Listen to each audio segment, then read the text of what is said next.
വിശുദ്ധ യോഹന്നാൻ എഴുതിയ സുവിശേഷം അധ്യായം 16 മുതൽ 24 ഉൾപ്പെടെയുള്ള വാക്യങ്ങൾ. ദുഃഖം സന്തോഷമായി മാറും. അല്പസമയം കഴിഞ്ഞാൽ നിങ്ങൾ എന്നെ കാണുകയില്ല. വീണ്ടും അല്പസമയം കഴിഞ്ഞാൽ നിങ്ങൾ എന്നെ കാണും.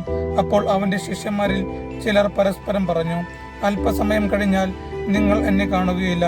വീണ്ടും അല്പസമയം കഴിഞ്ഞാൽ നിങ്ങൾ എന്നെ കാണും എന്നും ഞാൻ പിതാവിന്റെ അടുത്തേക്ക് പോകുന്നുവെന്നും അവൻ നമ്മോട് പറയുന്നതിന്റെ അർത്ഥം എന്താണ്? അവർ തുടർന്നു, അല്പസമയം എന്നതുകൊണ്ട് അവൻ എന്താണ് അർത്ഥമാക്കുന്നത്? അവൻ പറയുന്നത് എന്താണെന്ന് നമുക്കറിഞ്ഞുകൂടാ. ഇക്കാര്യം അവർ തന്നോട് ചോദിക്കാൻ ആഗ്രഹിക്കുന്നെന്ന് മനസ്സിലാക്കി യേശു പറഞ്ഞു, അല്പസമയം കഴിഞ്ഞാൽ നിങ്ങൾ എന്നെ കാണുകയില്ല. വീണ്ടും അല്പസമയം കഴിഞ്ഞാൽ നിങ്ങൾ എന്നെ കാണുമെന്ന് ഞാൻ പറഞ്ഞതിനെ പറ്റി നിങ്ങൾ പരസ്പരം ചോദിക്കുന്നുവോ? സത്യം സത്യമായി ഞാൻ നിങ്ങളോട് പറയുന്നു, നിങ്ങൾ കരയുകയും വിലപിക്കുകയും ചെയ്യും, എന്നാൽ ലോകം സന്തോഷിക്കും. നിങ്ങൾ ദുഃഖിതരാകും, എന്നാൽ നിങ്ങളുടെ ദുഃഖം സന്തോഷമായി മാറും.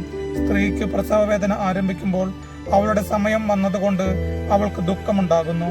എന്നാൽ ശിശുവിനെ പ്രസവിച്ചു കഴിയുമ്പോൾ ഒരു മനുഷ്യൻ ലോകത്തിലേക്ക് ജനിച്ചത് കൊണ്ടുള്ള സന്തോഷം നിമിത്തം ആ വേദന പിന്നീട് ഒരിക്കലും അവൾ ഓർമ്മിക്കുന്നില്ല. അതുപോലെ ഇപ്പോൾ നിങ്ങളും ദുഃഖിതരാണ്, എന്നാൽ ഞാൻ വീണ്ടും നിങ്ങളെ കാണും. അപ്പോൾ നിങ്ങളുടെ ഹൃദയം സന്തോഷിക്കും. നിങ്ങളുടെ ആ സന്തോഷം ആരും നിങ്ങളിൽ നിന്ന് എടുത്തു കളയുകയുമില്ല.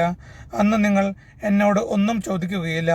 സത്യം സത്യമായി ഞാൻ നിങ്ങളോട് പറയുന്നു, നിങ്ങൾ എൻ്റെ നാമത്തിൽ പിതാവിനോട് ചോദിക്കുന്നതെന്തും അവിടുന്ന് നിങ്ങൾക്ക് നൽകും. ഇതുവരെ നിങ്ങൾ എൻ്റെ നാമത്തിൽ ഒന്നും തന്നെ ചോദിച്ചിട്ടില്ല. ചോദിക്കുവിൻ, നിങ്ങൾക്ക് ലഭിക്കും. അതുമൂലം നിങ്ങളുടെ സന്തോഷം പൂർണ്ണമാവുകയും ചെയ്യും. നമ്മുടെ കർത്താവായ യേശു മിശിഹായ്ക്കും സ്തുതി.